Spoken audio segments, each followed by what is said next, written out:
You're looking at a section of 880 in Oakland, California last night. Catastrophe has hit Northern California. A major quake hit the San Francisco Bay Area. The California Highway Patrol says at least 250 people are dead.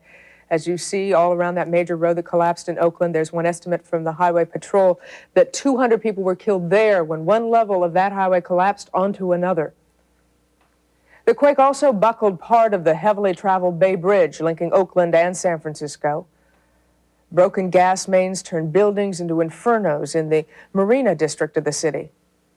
And the earthquake hit just as Game 3 of the World Series was about to begin. Good morning, everyone. This is Wednesday, October 18th, and I'm Kathleen Sullivan. I'm Harry Smith, and welcome to CBS This Morning.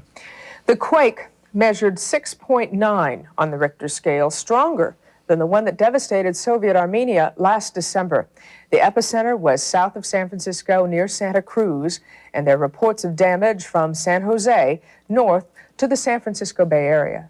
Throughout the morning, we're going to bring you the latest on the Northern California earthquake. We'll also talk with the Lieutenant Governor, local residents, emergency workers, earthquake experts, and some of the people who have already begun trying to help the Bay Area recover from this disaster.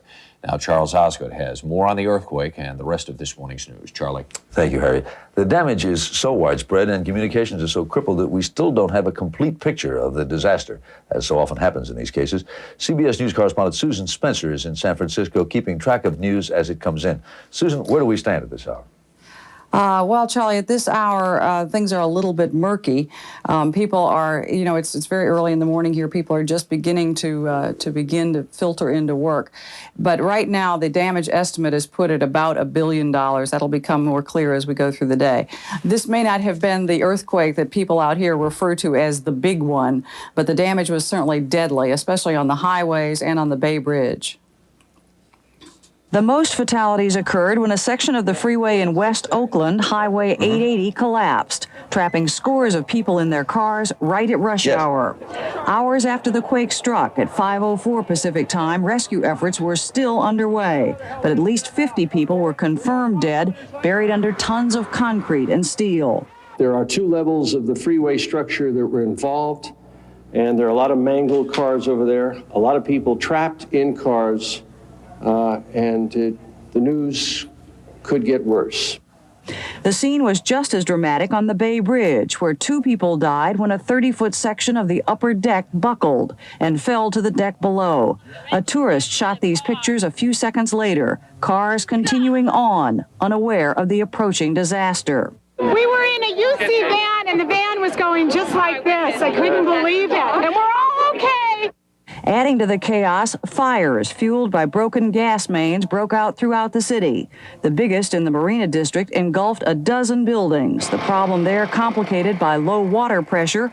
Firemen had to pump seawater from the bay to fight the flames. Soon, a thick pall of smoke hung over the city. Electrical power out to nearly 1 million people. Hospitals reported injuries streaming in all night, but so far there are no exact numbers on injuries. In the end, the miracle may be that more were not killed by falling rubble and debris. Major structures downtown held their ground, as did Candlestick Park, where 60,000 people were gathered for the World Series. No game there, but also no panic when the quake rumbled through. Today for a sorrowful city to discover exactly what it has lost and begin cleaning up some of the damage. Susan, the damage seems to be spotty in the sense that some areas seem to have been very hard hit and others hardly hit at all. Will people go to work today in the commercial district and the financial district in San Francisco? It's very unclear. We are still completely without electricity in downtown San Francisco. So, as dependent as everybody is today on computers, that stops a lot of activity right there. Also, there are 2 bridges available to come into the city, but most of the major traffic comes in over the Bay Bridge, so that puts a serious traffic problem in the way as well. I suspect that the local authorities would probably just as soon that not everybody try to come to work, just because the situation at this point is so uncertain. And there's that business of telephone.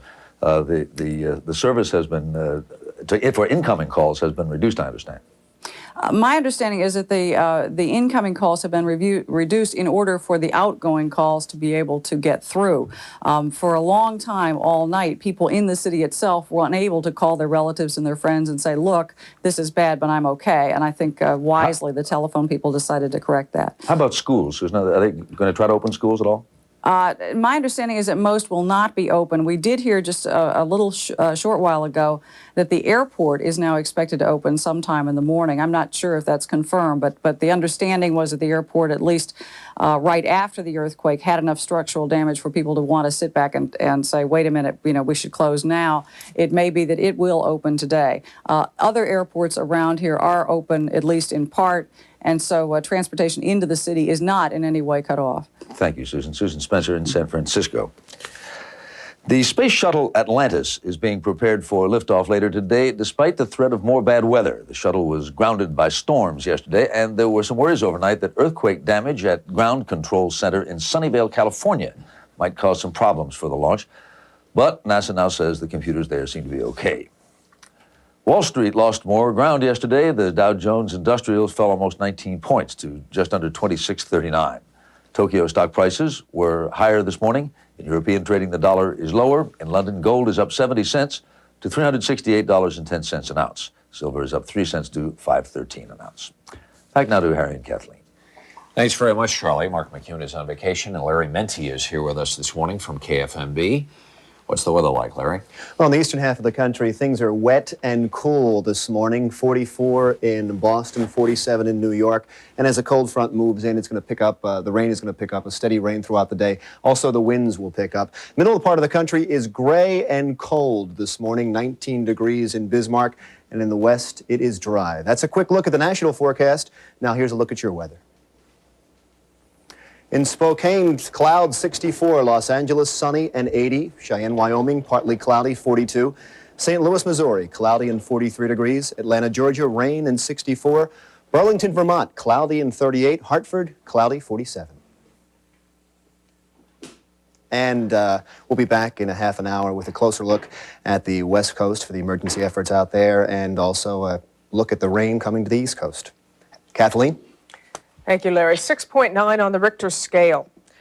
It's hard to describe. You can't describe the power of an earthquake just with numbers. Joining us live from Pasadena to give us some idea of what that really means is Kate Hutton, a seismologist at the California Institute of Technology, Caltech. And joining us this morning in Reston, Virginia is Bob Wesson of the U.S. Geological Survey. Both of you, good morning. Good morning. Good morning. Kate, first, can you explain to me, the epicenter, is it still centered near Hollister, California? What have you learned overnight?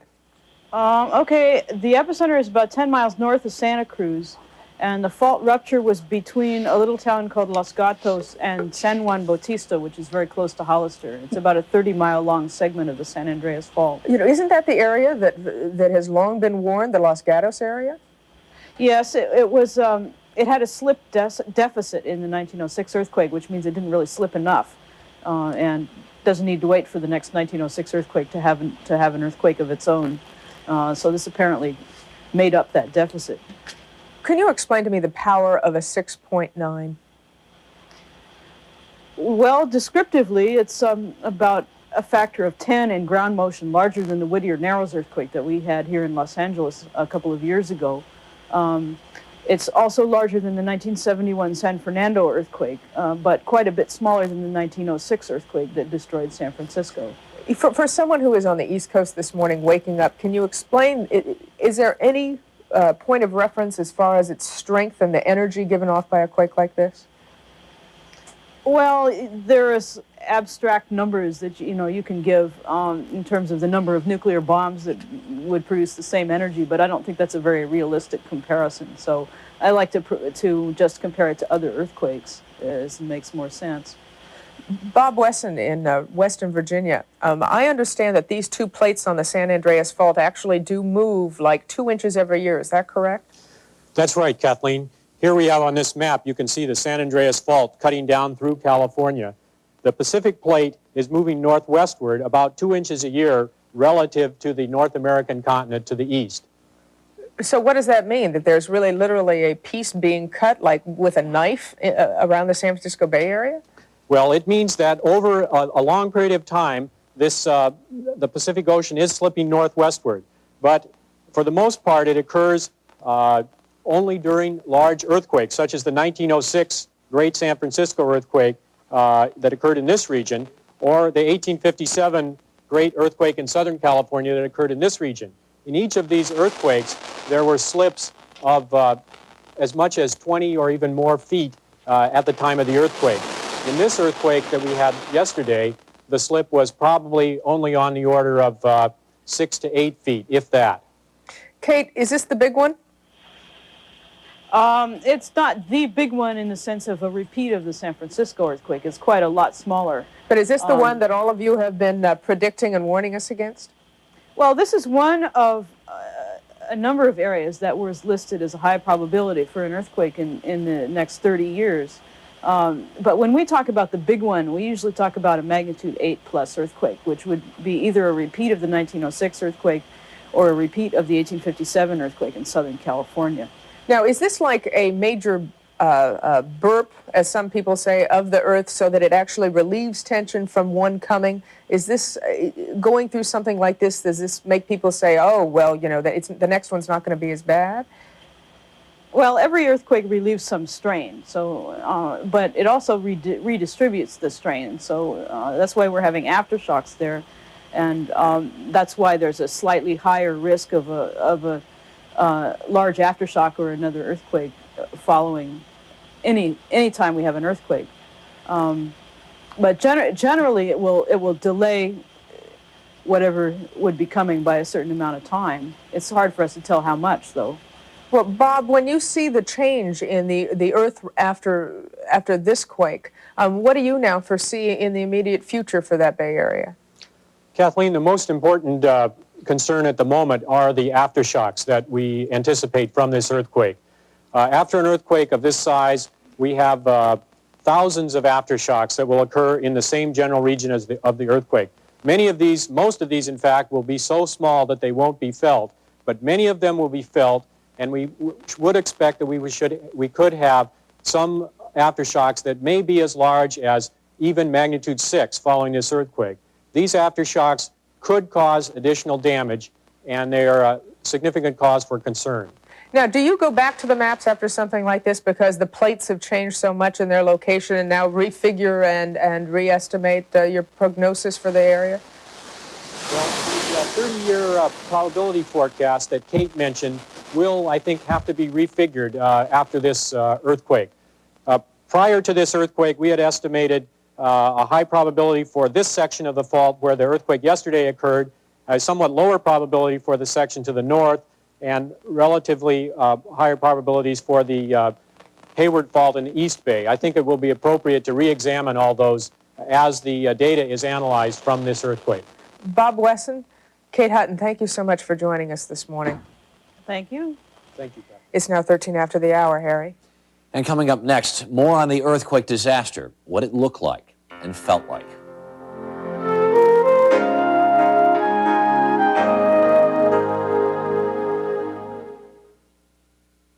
The question is, how do you get the sofa you want in the style and fabric you want and get it in 35 days? The answer, Furniture Idea. And save now during our special order sale. First, make your choice from over 400 styles and choose from over 1,000 fabrics. Then put the fabric of your choice on the style of your choice and get it as a sofa and love seat, or a sleeper and chair, or even a sectional and get delivery in just 35 days. Save now during Furniture Idea's special order sale. I was sitting at my desk one day, and I had the radio on, and I heard a commercial, and I thought it was a really funny commercial. It was singing, "I don't want her, you can have her, she's too fat for me," and I called. This is the outfit that I wore. This is a size 12. I now wear a size 2 petite. We can help adjust your metabolism so that you lose weight quickly and safely. Call 455-5555 for your free consultation. Call 455-5555 now. Mr. Unknown Yuppie, you said you wanted top quality furniture at discount prices, is that right? Well, look, Mr. Yuppie, what Gallery Furniture has in store for you. Calling all yuppies, come to Gallery Furniture, 6006 I-45 North, between Tidwell and Parker. You'll be amazed to find the type of furniture you want. Quality, traditional furniture, at discount prices. You'll find it, Mr. and Mrs. Yuppie, at Gallery Furniture. Gallery Furniture, Mr. Yuppie, really will save you money. Gallery Furniture, 694-5570. Who will be the governor who fights for them against crime and drugs? A political novice, some professional politician, or someone serious who will bring the whole power of Texas down on the killers of our kids? I'm Jack Raines. We're going to toughen the drug laws, back up our law enforcement, and stress education. We're going to send a message. Nobody messes with the children of Texas. Let's get serious, Texas. Jack Raines for governor.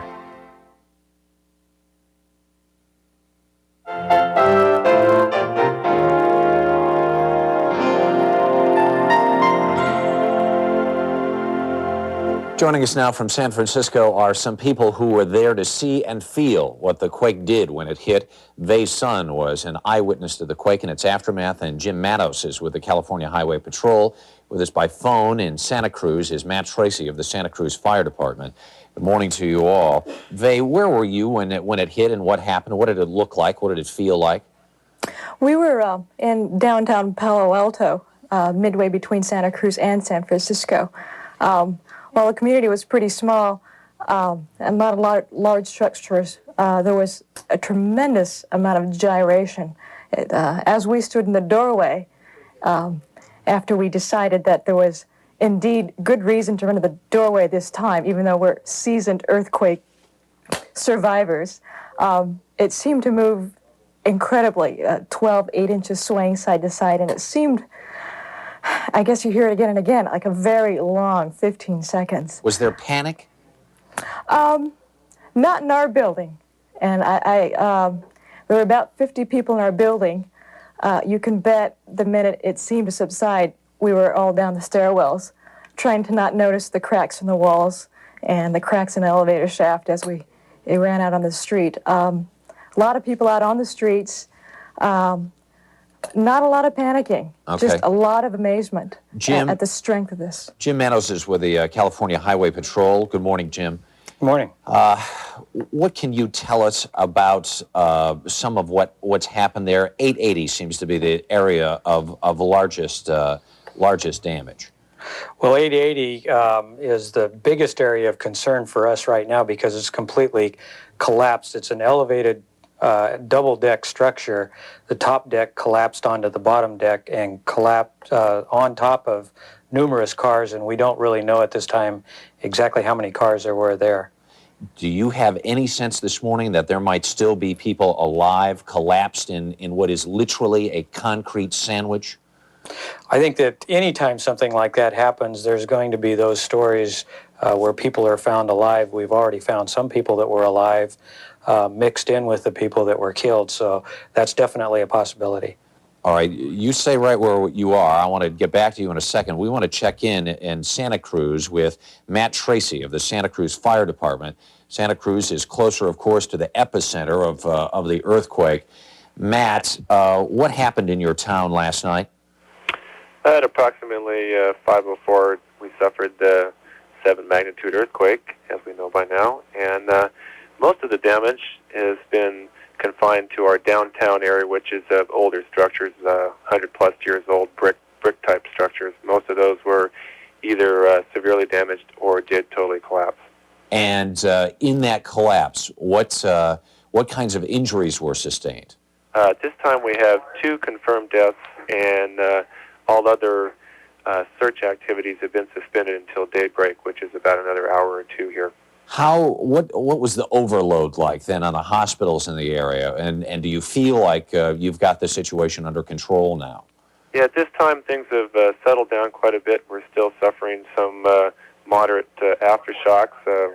One occurred just several minutes ago. The hospitals, none sustained any damage that put them out of service. They were down for a short period of time until they were on to generator power.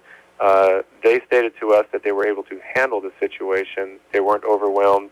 It was very busy and confusing, but they handled the situation without any additional services needed. Power is still out in Santa Cruz, and have there been any fires? The power is still out and probably will be out for quite some time. The 2 electrical substations did suffer some damage, and they will reassess those in the daylight hours. As far as fires, we were quite lucky and only suffered one residential fire in the city of Santa Cruz. Neighboring jurisdictions, I understand, had several fires, but all those have been brought under control at this time, as well as the gas leaks have all been taken care of inside the city and apparently in the county also. Have you had to open any shelters or emergency facilities? Yes, we have. We have, unsure at this time if it's 4 or if it's 6. We're a little missing some communication there, but total number at these facilities ranges anywhere from 160 to 300 people staying in the shelters. All right, Matt, thanks very much. We want to get back to Jim Mattis from the California Highway Patrol, who is with us live in San Francisco right now. Jim, so many bridges around that area. A number of them were closed last night for inspection. We know the San Francisco Bay Bridge is still closed. Are there other bridges that may have sustained major damage and are closed right now that you can tell us about? Well, I think the major problem is the Bay Bridge, because that's the entire East Bay would come across that bridge. It's possible to divert that traffic across the Richmond Bridge and then the Golden Gate Bridge, but of course that's always bumper-to-bumper traffic anyway, so there's going to be a major problem for some time because of that. What are the other bigger problems you're going to be confronted with, the California Highway Patrol is going to be confronted with today? Well, the major problem today is traffic. We've got, of course, the people that are going to be coming to work, and then also traffic that's coming from all over the country, the normal everyday trucking with produce, foodstuffs that are going to San Francisco and deliveries. We're trying to set up a program now where we can divert those trucks, sort through the ones that absolutely need to get into the city, and then escort those in. Because we've got to keep as many of the non-essential vehicles off the road as we can and still supply San Francisco with the goods it needs. Vay, how long have you lived in California? I've been in California my entire life. Do you have experienced earthquakes then, or at least smaller ones at some time in the past? Definitely, definitely. And after some point, you develop a level of skepticism. And I remember sitting there when this started, and I checked the skepticism level and said, that goes out the window. We're going for the doorway on this one. Did you feel ready, and do you feel like people in that part of the country are really prepared for the kind of disaster that occurred last night? That's an interesting question. It's been certainly a topic of discussion, much greater discussion the past few years. And I know of active community gatherings. And there are people who are quite well prepared. Okay. Then again, I'm sure there are none. Vay's son, Jim Mattis, Matt Tracy from Santa Cruz, thank you all. 22 minutes after the hour. More on the earthquake in a minute.